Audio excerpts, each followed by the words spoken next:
bandera astintzea eta bere gurasoak ere hemen ikusten ditugu.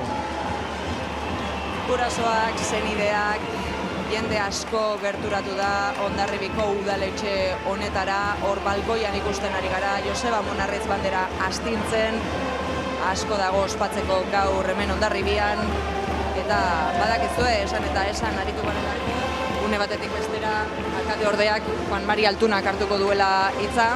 Bai, eta iruditzen bazaizu zara, barkatu, honena alkate ordeak hitza egin aurretik, elkarrizketekin aste izango da. Horantxe hasi dira, barrura sartzen, eta Joseba Munarrizen bila nabil. Antigualera, patroiarekin aste izango da, egokiena. Momentu batetik bestera, Joseba Munarrizekin izango nahi zara. Osondo, gogoratu dezagun, Hondarribiak 2006an irabazi zuelan lehenengo aldiz San Miguel Liga, eta 8 urte geroago, aurten 2014 urtean bigarren aldiz irabazi duela.